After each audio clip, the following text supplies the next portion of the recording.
आज फिर मैंने सीटेट का एक नया वीडियो लेकर आपके सामने आया हूँ। प्रीवियस ईयर क्वेश्चन है। प्रीवियस ईयर कहिएगा थोड़ा सा अतिशयोक्ति हो जाएगा। इस बार जो एग्ज़ाम हुआ है 23/1/2023 का, उसका ये क्वेश्चन है। जय हिंद, मेरा नाम है शिवम झा और आपका मेरे channel let's crack CTET by Shivam Jha पर स्वागत है। देखिए, मैंने पहले वीडियो में आपको बताया था कि बदलना प्रकृति का नियम है, इसीलिए बहुत सारे एग्ज़ामों में बदलाव हो रहा है। इसी के मद्देनज़र बिहार में जो 7वां फेज का जो नियुक्ति से संबंधित मामला है, उसमें भी कई प्रकार के बदलाव किए गए हैं। कुछ लोगों को ये खटक रहा है और कुछ लोग इसके समर्थन या विरोध में हैं।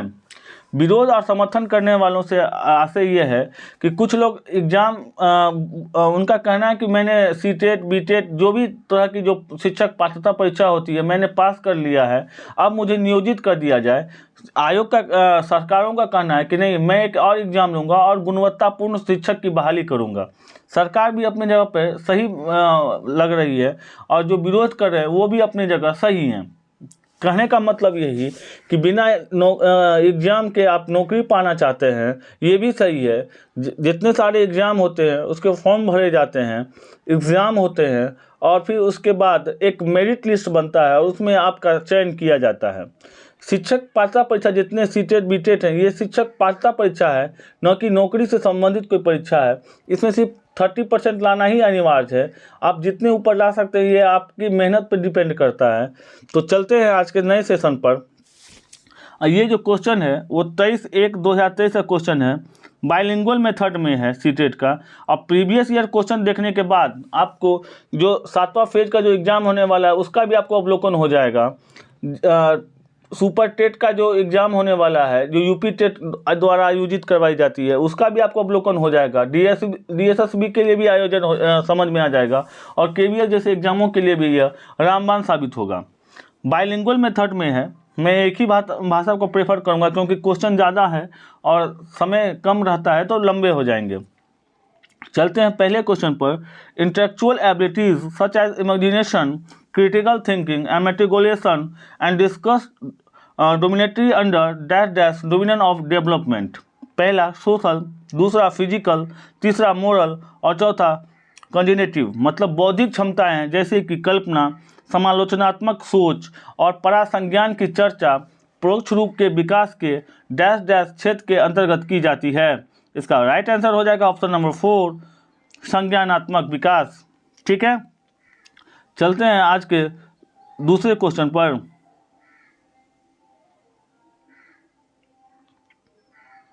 दूसरा क्वेश्चन है आपका, विकास सिर से पैर की दिशा में विकसित होता है, निम्न में से कौन सा सिद्धांत इस कथन को बतलाता है? इसका राइट आंसर हो जाएगा ऑप्शन नंबर 3, शीर्षगामी सिद्धांत। चलते हैं नेक्स्ट क्वेश्चन पर। प्रारंभिक वर्षों में निम्न में से कौन सी संस्थाएं बच्चों के समाजीकरण में प्राथमिक संस्थाओं की भूमिका निभाती है? पहला स्कूल और मुद्रक संचार, दूसरा सामाजिक संचार और कानून, तीसरा परिवार और पास पड़ोस और चौथा पास पड़ोस और सामाजिक नीति। इसका राइट आंसर हो जाएगा ऑप्शन नंबर 3, परिवार और आस पड़ोस। चौथा क्वेश्चन है, जीन पियाजे के संज्ञानात्मक विकास के सिद्धांत के अनुसार किस चरण पर ज़्यादातर बच्चे संरक्षण संप्रत्यय से संबंधित कार्य कर लेते हैं? जीन पियाजे से संबंधित जो उन्होंने संज्ञानात्मक विकास का कॉन्सेप्ट दिया है और उससे भर भर के क्वेश्चन पूछे जाते हैं, चाहे सीटेट हो, चाहे यूपी टेट हो, चाहे केबीएस हो, चाहे DSSB हो, चाहे हरियाणा टेट हो, किसी भी टेट के एग्जाम में जीन पियाजे से संबंधित क्वेश्चन पूछे ही जाते हैं। उससे संबंधित मैंने चित्र सहित वीडियो आप बनाकर अपने चैनल पर डाल दिया है। यदि आपने अभी तक नहीं देखा है तो आप जाकर ज़रूर देखें, अपने नोट्स बनाएं और आप आने वाले परीक्षा में वो आपके लिए ज़रूर फलदायी होगा। तो इसका राइट आंसर हो जाएगा ऑप्शन नंबर 3, मूर्त संक्रियात्मक। मैं इसका एक्सप्लेनेशन नहीं करना चाहता क्योंकि वीडियो लंबी हो जाएगी। जीन पियाजे ने 4 प्रकार के सिद्धांत दिए हैं, SPCF, sensory motor stage, pre operational stage, concrete stage and formal stage.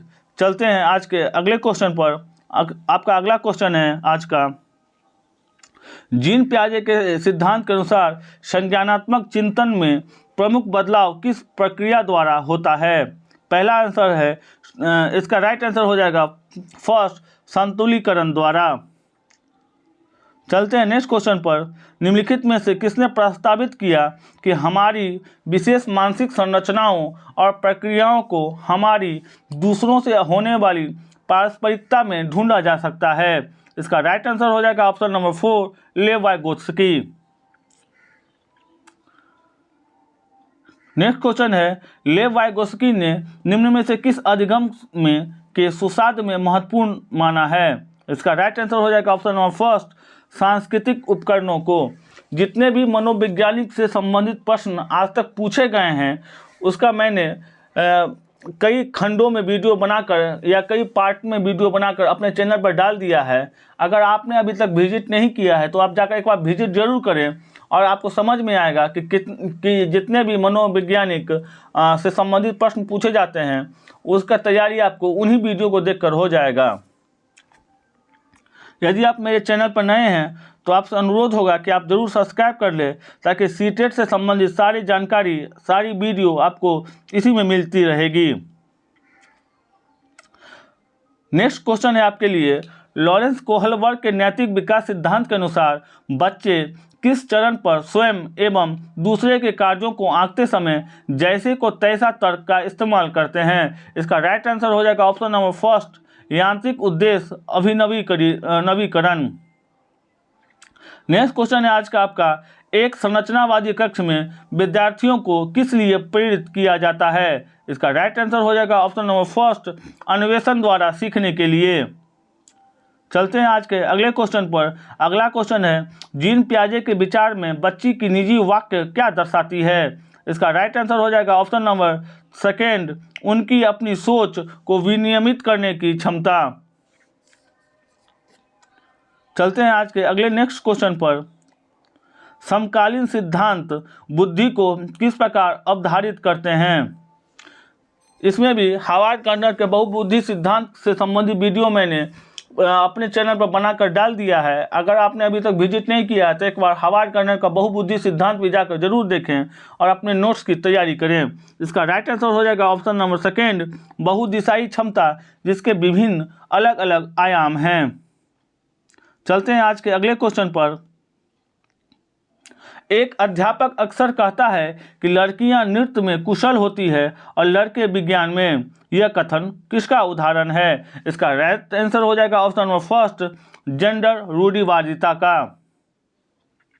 आज का नेक्स्ट क्वेश्चन है, बच्चे की सामाजिक और सांस्कृतिक आयामों से संबंधित व्यक्तिगत विभिन्नताओं को संबोधित करने के लिए निम्न में से क्या महत्वपूर्ण है? इसका राइट आंसर हो जाएगा ऑप्शन नंबर फर्स्ट, बाल केंद्रित शिक्षा शास्त्र को अपनाना।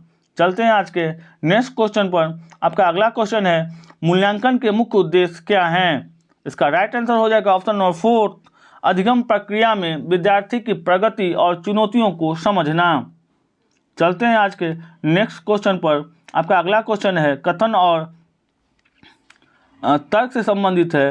राइट क्वेश्चन है, एक अध्यापिका द्वारा विद्यार्थियों को कक्षा में सवाल पूछने के लिए प्रोत्साहित करना चाहिए।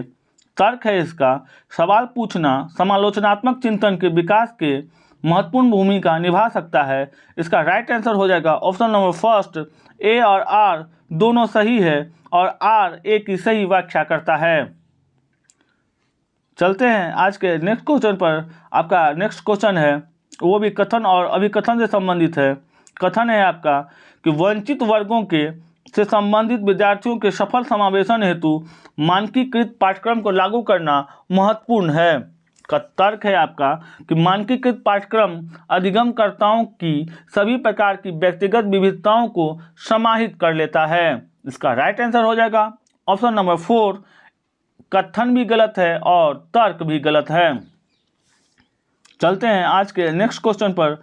आपका नेक्स्ट क्वेश्चन है, निम्नलिखित में से कौन सा कारक शिक्षा में समावेशन में बाधक है? इसका राइट आंसर हो जाएगा ऑप्शन नंबर 4, विद्यार्थियों में प्रतिस्पर्धा। चलते हैं आज के नेक्स्ट क्वेश्चन पर। आपका अगला क्वेश्चन है, पठन वैकल्प से जूझते विद्यार्थियों के संदर्भ में निम्न में से कौन सा कथन सही है? इसका राइट आंसर हो जाएगा ऑप्शन नंबर फर्स्ट, उन्हें अक्सर लेख बोध में कठिनाई आती है। आपको ध्यान रखना होगा कि अधिगम विकास से संबंधित प्रश्न भी पूछे जाते हैं, ये फेवरेट क्वेश्चन है। देखिए, कुछ टॉपिक ऐसे हैं सीटेट के या किसी भी टेट के जिनसे सवाल बनते ही बनते हैं, चाहे आप कुछ भी पढ़ लीजिएगा, लेकिन जब तक उसको नहीं पढ़िएगा पूरा आपकी तैयारी कंप्लीट नहीं हो सकती। तो अधिगम विकास से संबंधित भी मैंने वीडियो बनाकर अपने चैनल पर डाल दिया है। अगर आपने अभी तक विजिट नहीं किया है तो आप जाकर देखिए और समझिए कि अधिगम विकार किसे कहते हैं, कितने प्रकार के होते हैं और कौन से अधिगम विकार में कौन सी कठिनाइयाँ देखने को मिलती है। चलते हैं आज के नेक्स्ट क्वेश्चन पर। नेक्स्ट क्वेश्चन है आज का आपका, आवेगशीलता या ध्यान दे पाना और अव्यवस्थित रहना निम्न में से किस विकार के सापेक्ष पहचान का लक्षण है? इसका राइट आंसर हो जाएगा ऑप्शन नंबर फर्स्ट, अवधान न्यूनता अतिक्रियाशीलता विकार।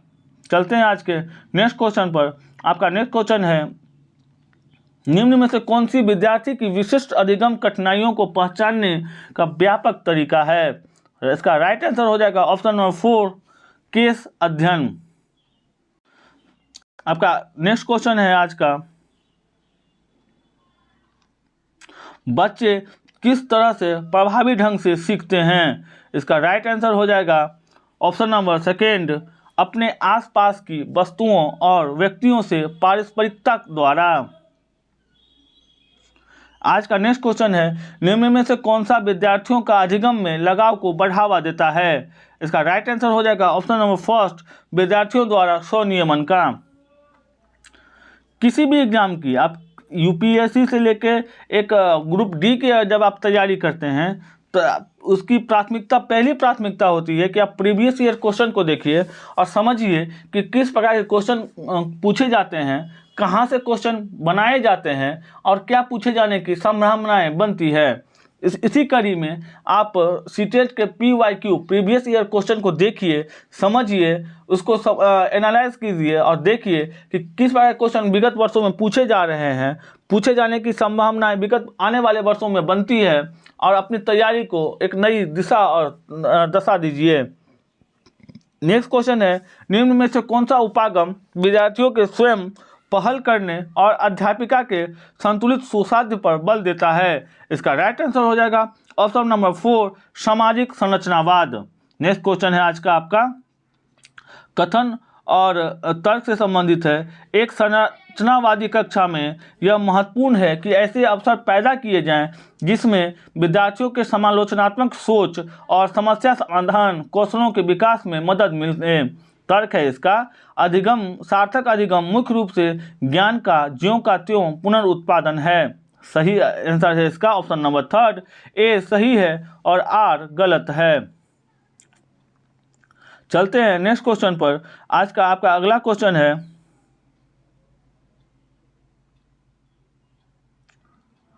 त्रुटियां।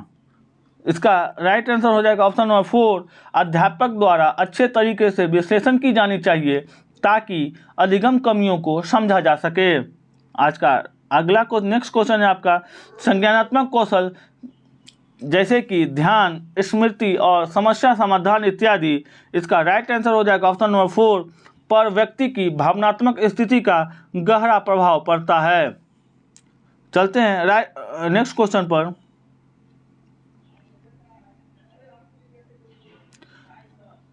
एक अध्यापिका को विद्यार्थियों को सीखने के लिए क्यों अभिप्रेरित करना चाहिए? इसका राइट आंसर हो जाएगा ऑप्शन नंबर 3, संप्रत्यों की समझ बढ़ाने के लिए। चलते हैं नेक्स्ट क्वेश्चन पर।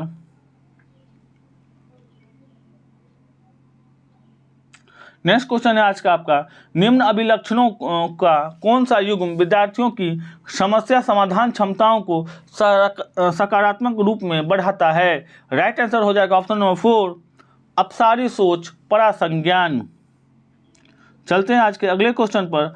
अगला क्वेश्चन आपका, निम्न में से कौन सा कारक कक्षा में अधिगम प्रक्रिया में बाधक बन जाता है? इसका राइट आंसर हो जाएगा ऑप्शन नंबर फर्स्ट, बैठने की अनन्य योजना। चलते हैं आज के अगले क्वेश्चन पर। नेक्स्ट क्वेश्चन है आपका, विद्यार्थी को एक नए संप्रत्यय के अधिगम में सहयोग हेतु एक अध्यापक को क्या करना चाहिए? राइट आंसर हो जाएगा ऑप्शन नंबर 4, विभिन्न उप संप्रत्ययों के बीच संबंध स्थापित करना चाहिए। चलते हैं आज के नेक्स्ट क्वेश्चन पर। आपका नेक्स्ट क्वेश्चन है, श्रीकांत ने ट्यूबवेल के फूलों को एक गुच्छा खरीदा जिसमें 5 गुलाबी, 10 लाल, 12 पीले और 4 सफ़ेद फूल हैं। यदि प्रत्येक ट्यूलिप के फूल में 6 पंखुड़ियाँ हो तो उसे गुच्छे में कुल कितनी पंखुड़ियाँ होंगी? इसका राइट आंसर हो जाएगा ऑप्शन नंबर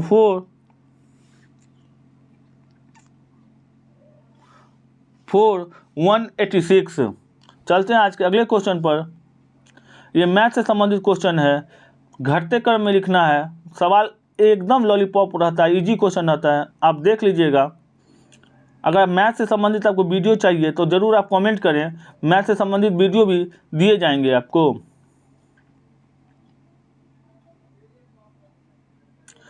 सबसे छोटी भिन्न क्या है? कुछ नहीं कीजिए, नीचे वाले का एलसीएम निकालिए और नोमिनेटर डिनोमिनेटर का रेशियो निकाल कर सबको इक्वल कर दीजिए। आपके डिनोमिनेटर 1 हो जाएंगे और नोमिनेटर से आप सबसे छोटी संख्या पता कर सकते हैं। आभाज्य गुणनखंड की संख्या कितनी है देख लीजिएगा, मैथ से संबंधित सवाल जितने भी हैं।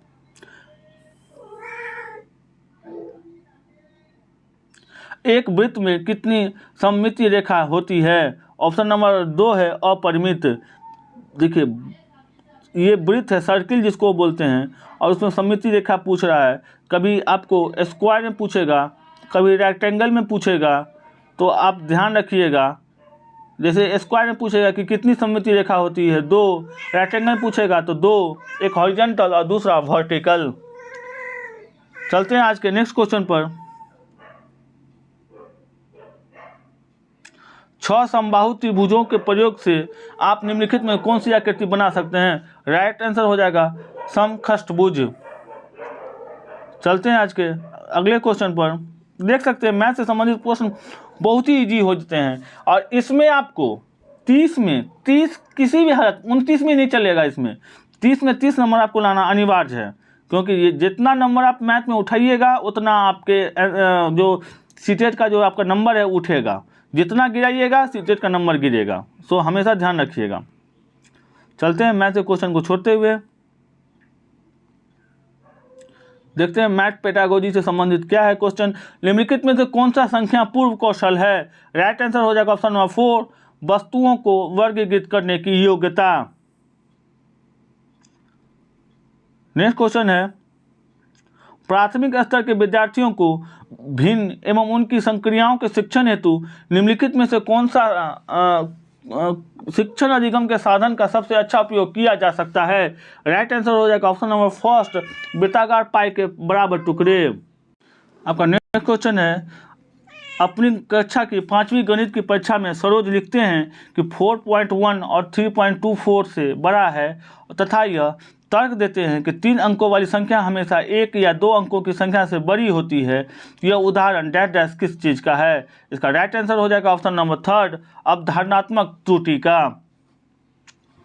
आपका नेक्स्ट क्वेश्चन है आज का, राष्ट्रीय पाठचर्या रूपरेखा 2005 एनसीएफ 2005 के अनुसार गणितीकरण का तात्पर्य है। इसका राइट आंसर हो जाएगा ऑप्शन नंबर 1, ए और डी।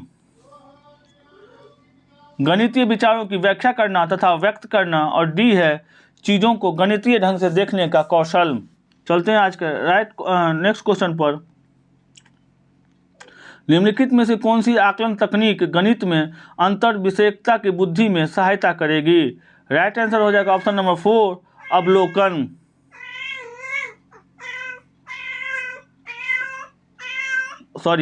इसका राइट आंसर हो जाएगा ऑप्शन नंबर 4, बी, परियोजना और क्षेत्र भ्रमण, फील्ड ट्रिप्स।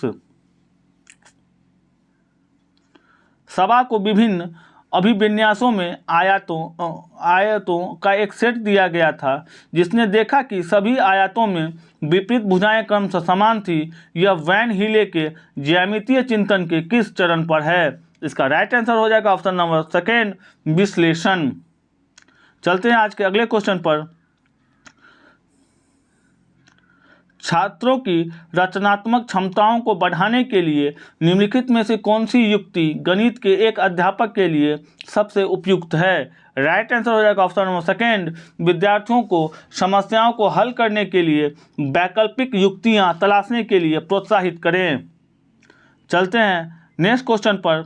आपका नेक्स्ट क्वेश्चन है आपका, राष्ट्रीय पाठचर्या रूपरेखा 2005 के अनुसार निम्नलिखित में से गणितीय आकलन के किस पर सबसे कम ध्यान केंद्रित होना चाहिए? इसका राइट आंसर हो जाएगा ऑप्शन नंबर सेकेंड, समस्या को हल करने के लिए विद्यार्थियों के प्रक्रियात्मक प्रवाह पर। नेक्स्ट क्वेश्चन है आज का आपका, प्राइमरी स्कूलों के बच्चों के गणितीय अवधारणाओं के शिक्षण एवं अधिगम हेतु मूर्त सामग्रियों के विकास के लिए निम्नलिखित में से कौन सा संबंध है? इन्हें बहुआधार अंकीय ब्लॉक या खंड के लिए भी जाना जाता है। इसका राइट आंसर हो जाएगा ऑप्शन नंबर फर्स्ट, जॉल्टन पी डाइंस। आज का आपका अगला क्वेश्चन है, नेक्स्ट क्वेश्चन आप बोल सकते हैं इसको, प्राथमिक स्तर की गणितीय पाठचर्या को बल देना चाहिए। इसका राइट आंसर हो जाएगा ऑप्शन नंबर फर्स्ट, मूर्त स्तर पर अमूर्त गणितीय अवधारणाओं को अनुभव करने पर।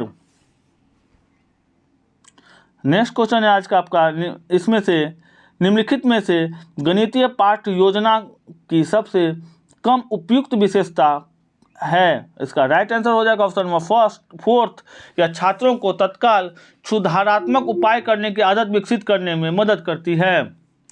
नेक्स्ट क्वेश्चन है आज का आपका, निम्नलिखित में से कौन सी गणित की संरचनात्मक कक्षा की विशेषता नहीं है? राइट आंसर हो जाएगा ऑप्शन नंबर थर्ड, समस्या समाधान हेतु शिक्षक केवल मानक कलन विधि पर ध्यान केंद्रित करते हैं। नेक्स्ट क्वेश्चन है आज का आपका, गणितीय कक्षा में बच्चा कहता है कि सचिन तेंदुलकर की जर्सी नंबर 10 है। कल मैं अपने चाचा के घर बस संख्या 234 से गया था। संख्या के किस पहलू का बच्चा उल्लेख कर रहा है? इसका राइट आंसर हो जाएगा अंकित या नामिक। Option number second is your right answer. Your next question is that is the statement and reason. Statement is your, कथन ए में दी गई जानकारी के आधार पर निम्नलिखित में से कौन सा कारण R1 तथा R2 की सही व्याख्या करता है? कथन है आपका कि एक छात्र 89 के साथ 49 जोड़ने में असमर्थ है। इसका कारण है R1 है विद्यार्थी के स्थानीय मान की अवधारणा से सहज नहीं है, और दूसरा है छात्रों को पुनः समूहीकरण के चरण को संचालित करने में कठिनाई होती है। इसका राइट आंसर हो जाएगा ऑप्शन नंबर थर्ड, R1 और R2 दोनों कथन सही कारण हो सकते हैं। Option number third is your right answer. Your next question is, राष्ट्रीय शिक्षा नीति न्यू एजुकेशन पॉलिसी NEP 2020 के विशेष बल देती है। इज राइट आंसर इज प्रत्येक बच्चों के सृजनात्मक क्षमता के विकास पर। आपका अगला क्वेश्चन है, भासपन के कारण शीतलन की प्रक्रिया तब धीमी होती है जब वायुमंडल में जल के खुले पृष्ठ का क्षेत्रफल क्या होता है? घटता है और वायु के बहने की चाल कम होती है।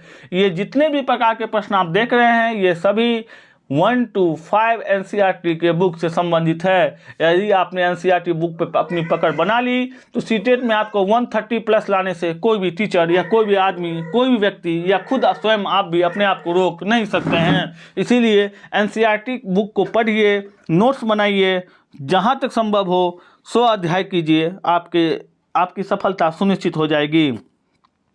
चलते हैं नेक्स्ट क्वेश्चन पर। आज का आपका नेक्स्ट क्वेश्चन है, निम्नलिखित में से कौन सा डिजाइन सौराष्ट्र गुजरात में रंगोली और कढ़ाई के लिए प्रयोग की जाती है? आपका नेक्स्ट आंसर हो जाएगा इसका ऑप्शन नंबर सेकेंड, नाग गफन। नेक्स्ट क्वेश्चन है, खाद के विषय में निम्नलिखित में से कौन सा विकल्प सत्य है? राइट आंसर हो जाएगा option number third, A, C और D। यह मृदा की जल धारण क्षमता में वृद्धि करता है, यह गैसों के विनिमय रोकने के लिए मृदा को अवरंधी बनाता है, और थर्ड है यह मृदा की संरचना को बेहतर बनाता है। आज आपका नेक्स्ट क्वेश्चन है, निम्नलिखित में से कौन भारत के संघ शासित प्रदेशों का युगल चुनिए? आपका राइट आंसर हो जाएगा जम्मू कश्मीर, और अंडमान निकोबार द्वीप समूह। संघ शासित प्रदेश किसे कहते हैं जिस पे डायरेक्ट राष्ट्रपति का शासन लगा रहता है, अर्थात राष्ट्रपति के अंतर्गत वो राज्य संचालित किए जाते हैं और इंग्लिश में उसे यूनियन टेरिटरी कहते हैं। खैर चलिए,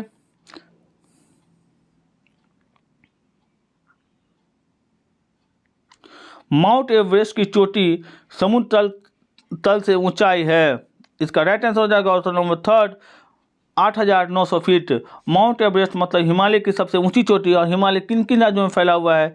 नेपाल, भारत,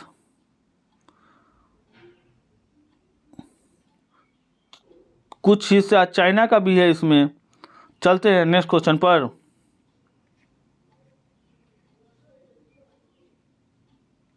आपका नेक्स्ट क्वेश्चन है, धूम कोहरे के विषय में निम्नलिखित में से कौन सा विकल्प सत्य है? राइट आंसर हो जाएगा ऑप्शन नंबर 3 ए, बी और डी। चलते हैं नेक्स्ट क्वेश्चन पर। आपका मैप से संबंधित क्वेश्चन भी पूछे जाते हैं, मैं आपको मैप भी करवा दूंगा। मैंने अभी तक नहीं अपने चैनल पर वीडियो डाला है क्योंकि समय का अभाव रहता है, तो मैं मैप से भी संबंधित वीडियो डाल दूंगा। भारत की राजधानी की डिग्री के सापेक्ष जयपुर जो राजस्थान की राजधानी है और देहरादून जो कि उत्तराखंड की राजधानी है, ये दिशाएं क्रमशः है दक्षिण पश्चिम और उत्तर पूर्व। चलते हैं नेक्स्ट क्वेश्चन पर। निम्नलिखित में से कौन सा पृथक्करण कौन से क्रियाकलाप प्राथमिक कक्षाओं के लिए उपयुक्त होंगे? इसका राइट आंसर हो जाएगा ऑप्शन नंबर 4 ए, बी और सी। ए, बी और सी। नेक्स्ट क्वेश्चन है आपका,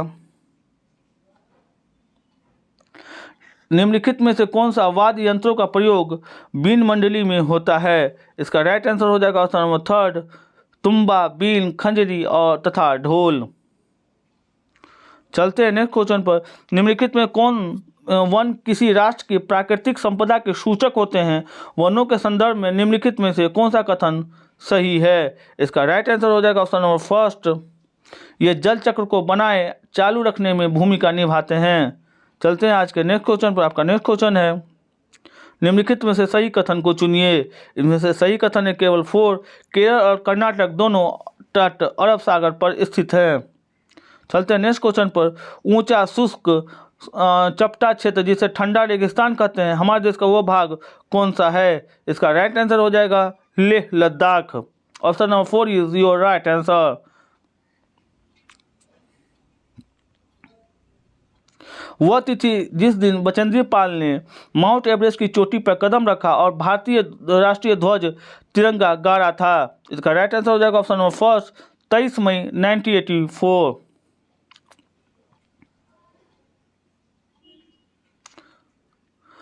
सभी सरकारी अस्पतालों में सांप के द्वारा काटने की दवाई मिलती है, यह किससे बनाई जाती है? इसका राइट आंसर हो जाएगा ऑप्शन नंबर 2 सांप का जहर। सांप की काटने का जहर सांप के जहर से ही बनाई जाती है। सेम वही सिद्धांत, लोहा को काटता है तो जहर को काटता है। आप यदि मेरे चैनल पर नए हैं और पहली बार विजिट कर रहे हैं तो आपसे विनम्र अनुरोध होगा कि आप मेरे चैनल को ज़रूर सब्सक्राइब करें, अपने दोस्तों में ज़रूर फॉरवर्ड करें, शेयर करें, ताकि वो भी इस वीडियो से लाभान्वित हो सके, प्रीवियस ईयर क्वेश्चन को देख सके, अवलोकन कर सके। नेक्स्ट क्वेश्चन है आपका, पर्यावरण अध्ययन की पाठ्य पुस्तकों में मेंडल के प्रयोग को शामिल किया गया है, इसका कारण है? राइट आंसर हो जाएगा ऑप्शन नंबर ए वैज्ञानिक पड़ताल के चरणों की ओर छात्रों का ध्यान आकर्षित करना, और ऑप्शन नंबर सी छात्रों को ध्यान आकर्षित करना कि कैसे गुण उत्तरोत्तर पीढ़ियों द्वारा वंशागत होते हैं।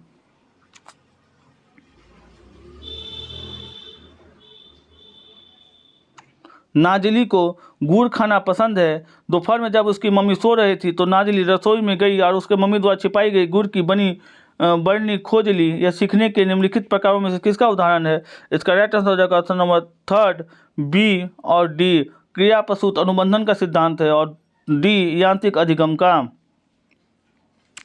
चलते हैं आज के नेक्स्ट क्वेश्चन पर। निम्न में से कौन सा कथन सतत और समग्र मूल्यांकन अवधारणा के सतत पद से संबंधित है? राइट आंसर हो जाएगा ऑप्शन नंबर 4 ए और सी बुद्धि और विकास की अभिजात पक्षों का आवधिक मूल्यांकन, और सी है अधिगम अंतरालों का निदान और उपचारात्मक उपायों का प्रावधान। चलते हैं नेक्स्ट क्वेश्चन पर। नेक्स्ट क्वेश्चन है आपका पर्यावरण अध्ययन। पर्यावरण का वो अध्ययन है जो संबंधित है हमारे आसपास के, जिसमें हम रहते हैं। इसके अंतर्गत मूल्य विषय तथा उप विषय होते हैं। निम्नलिखित में कौन सा मुख्य विषय है? ऑप्शन नंबर 4 होगा जो चीज़ें हम बनाते हैं, वी थिंक टू डू, और वी तथा करते हैं।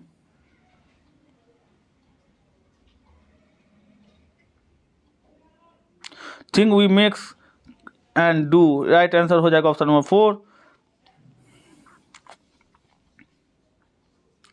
पर्यावरण अध्ययन की पाठ्य पुस्तक में एक पाठ लोगों के विस्थापन पर है, जिसका शीर्षक है हमारे लिए कोई स्थान नहीं। यह बच्चों को जानकार और संवेदनशील बनाने के लिए उद्देशित है। इसका राइट आंसर हो जाएगा ऑप्शन नंबर 1। फर्स्ट, उन लोगों को पीड़ा के बारे में जिन्होंने उनकी जन्मभूमि के विकास के नाम पर विस्थापित कर दिया है। राइट आंसर ऑप्शन नंबर 1 हो जाएगा। चलते हैं आज के नेक्स्ट क्वेश्चन पर। नेक्स्ट क्वेश्चन है आपका निम्नलिखित में से कौन सा कथन पर्यावरण अध्ययन की शिक्षा के 3वीं से 5वीं तक की पुस्तकों में ढेर सारे चित्रों को शामिल करने की सर्वाधिक सटीक व्याख्या करते हैं? राइट आंसर हो जाएगा ऑप्शन नंबर 2, बी और सी। बच्चों के विकास की मूर्त संक्रियात्मक अवस्था में है, और सी बच्चों के चित्रों के माध्यम से अवधारणाओं को जल्दी समझते हैं। नेक्स्ट क्वेश्चन हो जाएगा आज का आपका, एक अध्यापक के लिए बीज अंकुरन का विषय पढ़ाने के लिए प्रभावी तरीका होगा। राइट आंसर हो जाएगा ऑप्शन नंबर 3, विद्यार्थियों से मूंग के बीज का अनुकरण करने के लिए कहना तथा अपने अवलोकन रिकॉर्ड करने को कहना। चलते हैं आज के नेक्स्ट क्वेश्चन पर। नेक्स्ट क्वेश्चन है आपका राष्ट्रीय पाठचर्या रूपरेखा NCF 2005 इस बात पर जोर देती है कि पर्यावरण अध्ययन की शिक्षा होनी चाहिए। ऑप्शन नंबर 1, हमारे आसपास के वातावरण, प्रकृति, चीज़ों और लोगों के साथ बातचीत, क्रियाओं और भाषा दोनों के माध्यम से। चलते हैं आज के नेक्स्ट क्वेश्चन पर। नेक्स्ट क्वेश्चन है आपका सबसे उपयुक्त विकल्प से रिक्त स्थान की पूर्ति कीजिए। डैश डैश प्रकृति के प्रत्यक्ष अवलोकन और प्राकृतिक और सामाजिक दुनिया में पैटर्न और प्रक्रियाओं को समझने में युवा दिमाग को शामिल करने का एक माध्यम बनाना चाहिए। राइट आंसर हो जाएगा ऑप्शन नंबर 3, पर्यावरण को प्रकृति के समक्ष अवलोकन, प्राकृतिक सामाजिक दुनिया के पैटर्न और प्रक्रियाओं को समझने में युवाओं को शामिल करने का एक माध्यम बनाना चाहिए। चलते हैं आज के नेक्स्ट क्वेश्चन पर। आपका नेक्स्ट क्वेश्चन है पाठ खाएं आम 12 महीने पढ़ाने के लिए इन आमों का उपयोग करने के बारे में सोचा। इस पाठ को पढ़ाने का सर्वाधिक उपयुक्त तरीका कौन सा हो सकता है? राइट आंसर है आपका ए और बी, खाद्य प्रसंस्करण इकाई भ्रमण, जिसमें विशेषज्ञ विद्यार्थियों को प्रसंस्करण प्रक्रिया के बारे में बताएं, और बी है आम खाद्य पदार्थ उत्सव का आयोजन, जिसमें विद्यार्थियों द्वारा उनके द्वारा बनाए हुए आम के विभिन्न व्यंजनों का स्टॉल लगाएं। चलते हैं नेक्स्ट क्वेश्चन पर। आज का अगला क्वेश्चन है आपका पर्यावरण शिक्षण अध्ययन हेतु अध्यापक को निम्नलिखित में से किसका चयन करना चाहिए? राइट आंसर हो जाएगा ऑप्शन नंबर 3, बच्चों को समूहों में कार्य करने का अवसर प्रदान करके। आप मेरे चैनल पर नए हैं और पहली बार इस वीडियो को देख रहे हैं तो सीटेट से सारे संबंधित वीडियो इसी चैनल पर दिए जा चुके हैं। अगर आपने अभी तक नहीं देखा तो एक बार जाकर जरूर देखें, दोस्तों में शेयर करें और लाइक एंड शेयर सब्सक्राइब करना ना भूलें। कमेंट करें कि आपको किस प्रकार के वीडियो पसंद है, किस प्रकार के वीडियो चाहिए आपको सारे संबंधित जानकारी दी जाएगी। क्वेश्चन है आपका नेक्स्ट, कक्षा 3 की पर्यावरण अध्ययन में विषय पाठ जल में जिन महत्वपूर्ण संप्रत्यों विषयों पर ध्यान दिया गया है वे है। ऑप्शन नंबर 3 इसका राइट आंसर हो जाएगा जल के स्थानीय स्रोत, जल के उपयोग, लिंग, भूमिका, दूरी का अनुपात, जल का शुद्धिकरण। चलते हैं नेक्स्ट क्वेश्चन पर। आपका सॉरी एक बार और क्वेश्चन को देख लीजिएगा। कक्षा 3 के पर्यावरण अध्ययन में विषय पाठ जल में जिन महत्वपूर्ण संप्रत्य विषयों पर ध्यान दिया गया वे है। ऑप्शन नंबर 2 जल के स्थानीय स्रोत, जल के उपयोग, लिंग, भूमिका, दूरी का अनुमान, सामाजिक भेदभाव और पीने के लिए स्वच्छ जल। नेक्स्ट क्वेश्चन है आपका निम्नलिखित में से कौन सा आकलन प्रकृति की व्याख्या करता है? राइट आंसर हो जाएगा ऑप्शन नंबर 1 समुदात्मक, बी रचनात्मक, सी योगात्मक।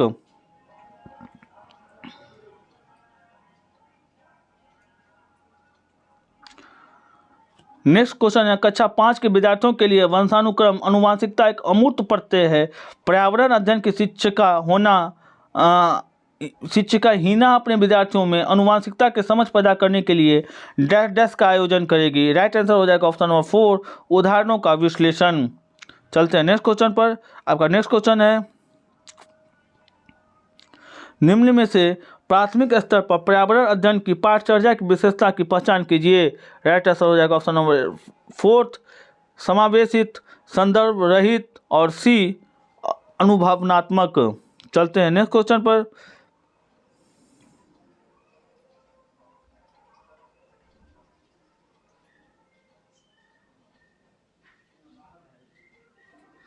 क्वेश्चन को बड़ा ध्यान से देखिएगा।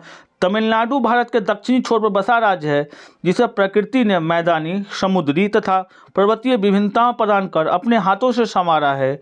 यहाँ के मूल निवासी द्रविड़ हैं और तमिल भाषा बोलते हैं। इस राज्य की वास्तुशिल्प, मूर्ति तथा भवन निर्माण कला की दृष्टि से समृद्ध बनाने में चोल और चेरा वंश के राजाओं का अत्यंत महत्वपूर्ण स्थान है।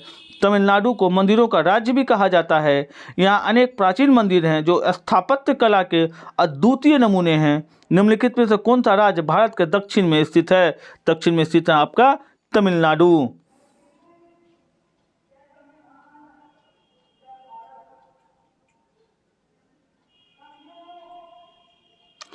तमिलनाडु भारत के दक्षिण छोर पर बसा राज्य है जिसे प्रकृति ने मैदानी, समुद्री तथा पर्वतीय विभिन्नता प्रदान कर अपने हाथों से संवारा है। यहाँ के मूल निवासी द्रविड़ हैं और तमिल भाषा बोलते हैं। इस राज्य को वास्तुशिल्प, मूर्ति तथा भवन निर्माण कला की दृष्टि से समृद्ध बनाने में चोल और चेरा वंश के राजाओं का अत्यंत महत्वपूर्ण स्थान है। तमिलनाडु को मंदिरों का राज्य भी कहा जाता है। यहाँ अनेक प्राचीन मंदिर है जो स्थापत्य कला के अद्वितीय नमूने हैं। स्थापत्य कला का अर्थ होता है भवन निर्माण की कला।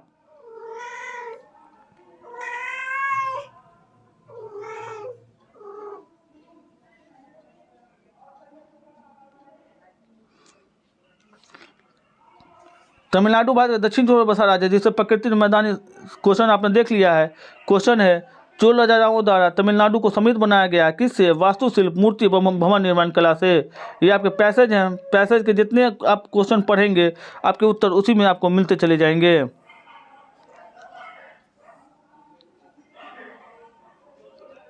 सारे पैसेज जो हैं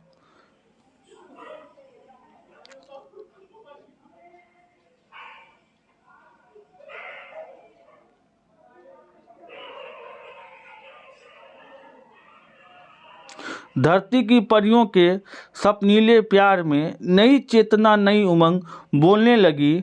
कुछ ऐसे भोर की बयार गुनगुना उठी, अलसाए कोहरे की बाह सिमटने लगी।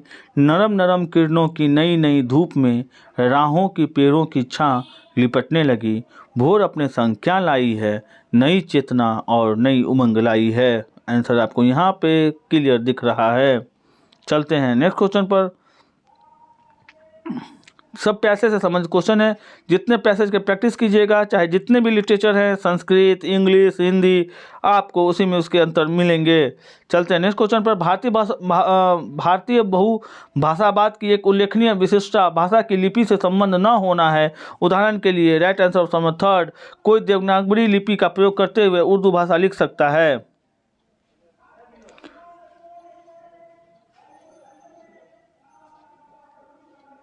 नेक्स्ट क्वेश्चन है आपका, ट्रांसलैंग्वेजिंग से आपका क्या आशय है? ट्रांसलैंग्वेजिंग का अर्थ होता है भाषा की एक प्रक्रिया के रूप में देखना, न कि एक उत्पाद के रूप में। चलते हैं नेक्स्ट क्वेश्चन पर। नेक्स्ट क्वेश्चन है, भाषा शिक्षा के में रचनात्मकता का अभिप्राय है। ऑप्शन नंबर 1, कक्षा में किए जा सकने वाले खुले अंत वाले नए नए प्रश्न जिसकी तरह तरह की व्याख्या और उत्तर हो। नेक्स्ट क्वेश्चन है आपका, पाठ श्रवण के लिए निम्नलिखित में कौन सी सलाह है? ऑप्शन नंबर 1 हो जाएगा, भव्य रिकॉर्डिंग शुरू करने के लिए पहले श्रवण कार्य से संबंधित विस्तृत लेख पढ़ने के लिए देना। चलते हैं नेक्स्ट क्वेश्चन पर। नेक्स्ट क्वेश्चन है आपका, निम्नलिखित में से कौन सा व्याकरण पढ़ाने का चरण नहीं है? लास्ट आंसर हो जाएगा ऑप्शन नंबर 4, पढ़ाए गए वाक्यों का अभ्यास करवाना। चलते हैं आज के अगले क्वेश्चन पर। निम्नलिखित में कौन सी भाषा शिक्षा की अवधारणा नहीं है? राइट आंसर हो जाएगा ऑप्शन नंबर 2, बुद्धि। नेक्स्ट क्वेश्चन है, भाषा की कक्षा में अध्यापक द्वारा पूछे जा रहे प्रश्न महत्वपूर्ण निर्देशात्मक उपकरण होते हैं, क्योंकि ऑप्शन नंबर सेकंड हो जाएगा, कक्षा में विद्यार्थियों की सहभागिता बढ़ जाती है। नेक्स्ट क्वेश्चन है, एक शब्दकोश के अनेक विशिष्टताएं होती है, निम्नलिखित में से कौन सी विद्यार्थियों के समान उस शब्दकोश में नहीं पाई जाती है? राइट आंसर हो जाएगा ऑप्शन नंबर थर्ड, शब्द की उत्पत्ति।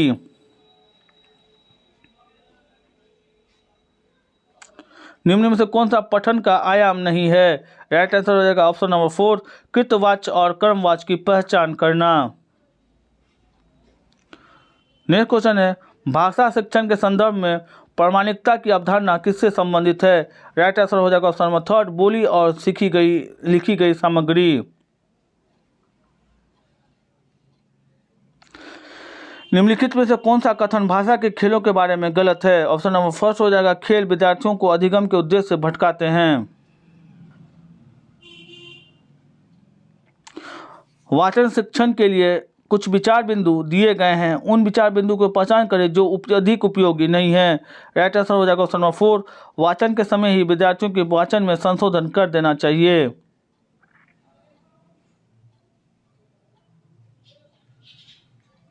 भाषा शिक्षा के संदर्भ में राष्ट्रीय शिक्षा नीति के बारे में कौन सा कथन सही नहीं है? राइट आंसर हो जाएगा ऑप्शन नंबर फोर, विद्यालय शिक्षा के आरंभिक चरणों से ही अंग्रेजी भाषा माध्यम के रूप में। अध्यापिका समय समय पर विभिन्न प्रकार के लिखित व मौखिक परीक्षण प्रदत्त कार्यों के माध्यम से देती है और इनका प्रयोग आकलन के लिए करती है। इस आकलन को किस रूप में जाना जाएगा? इसका राइट आंसर हो जाएगा ऑप्शन नंबर फर्स्ट, रचनात्मक आकलन। चलते हैं आज के अगले क्वेश्चन पर। उत्तर प्रदेश के पश्चिमी भागों में बोली जाने वाली हिंदी बिहार के पूर्वी भागों में बोली जा रही हिंदी से भिन्न है, पर इन दोनों क्षेत्रों के वक्ता और श्रोता भाषा की इस विविधता को समझ लेते हैं। हिंदी की इन दो विविधताओं को किस रूप में देखा जाएगा? ये हिंदी भाषा की बोलियां हैं। Option number third is your right answer. Next question is related to Sanskrit literature that call is passage. आप पैसेज को क्वेश्चन देखिए, बनाइए, प्रैक्टिस कीजिए। जितनी प्रैक्टिस आप करेंगे उतनी सफलता आपकी सुनिश्चित होती जाएगी, क्योंकि आप भी जानते हैं कि आगे बढ़ना होगा तो पढ़ना ही होगा, उसके बिना कोई विकल्प नहीं है। जो छात्र अंतिम समय में किसी वीडियो का सहारा लेना चाहते हैं वो हमेशा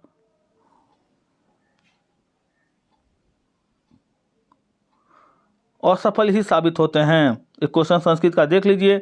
एशिया महादेश स्वभाषिक साहित्यिक सांस्कृतिक विविधताया साधन बहुभाषिक वादस्य विकास दृष्टाया समृद्ध अस्ति बहुभाषिक वादेन क आसे। राइट आंसर इसका हो जाएगा ऑप्शन नंबर फर्स्ट,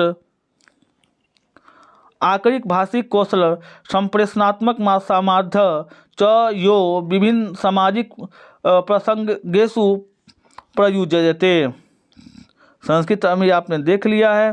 भाषांतरम ट्रांसलैंग्वेजिंग क्या होता है? ऑप्शन नंबर फोर, भाषा बहुभाषा प्रयोगाता एक भाषा या प्रयोगं प्रति अवधानम अंतरन। संस्कृत पढ़ने में मन नहीं लगता किसी को, लेकिन नंबर चाहिए आपको अच्छा, तो भाई आपको तो एक ही उपाय है कि मन न लगे तो भी, जैसे जब आप बीमार होते हैं और कड़वी दवाई नाक बंद करके पी जाते हैं, उसी तरह कुछ दिन के लिए संस्कृत को दिमाग में से हटा दीजिए कि भारी है। आपके ब्रेन में ये होना चाहिए कि ये एक स्कोरिंग एरिया है, इसमें जितने अगर नंबर लाएंगे हमारे नंबर उतने बढ़ते चले जाएंगे। इसीलिए तवज्जो इस पे भी आपका होना उसी प्रकार चाहिए जिस प्रकार आपके CDP, मैथ, EVS पे हो रहा है।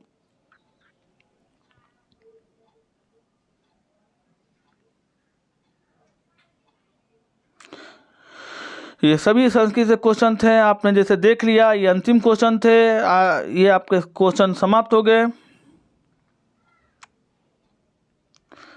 ये थे आज के आपके लास्ट क्वेश्चन। उम्मीद है आपको ये सेशन अच्छा लगा होगा। ये सेशन आपके लिए ज़रूर उपयोगी होगा। आप हर क्वेश्चन का एक नोट तैयार कीजिए, वीडियो को रोकिए, देखिए, समझिए कि किस प्रकार के क्वेश्चन पूछे जा रहे हैं, किस प्रकार के क्वेश्चन पूछे विगत वर्षों में गए भी हैं। मैं आपको धीरे धीरे हर एक शिफ्ट का क्वेश्चन डाल दूंगा इस पर, चाहे वो पेपर 1 to 5 का हो या पेपर 6 to 8 का हो, साइंस से संबंधित हो या सोशल साइंस से संबंधित हो। लेकिन आपको ध्यान रखना होगा एक ही बात, बॉस पढ़ना है तो आपको ही, कोई आपके बदले दूसरा कोई पढ़ नहीं सकता। इसीलिए अगर आपको ये सेशन अच्छा लगा तो लाइक ज़रूर करें, कमेंट करें, अपने दोस्तों में शेयर करें जो शिक्षक पात्रता परीक्षा के हेतु तैयारी कर रहे हैं, सीटेट बीटेट की तैयारी कर रहे हैं, जो इस बार डीएलएड या बीएड के फर्स्ट ईयर में हैं, उनको मेरी तरफ से शुभकामनाएँ, उनका भविष्य उज्जवल हो। इसी के साथ जय हिंद, वंदे मातरम, धन्यवाद।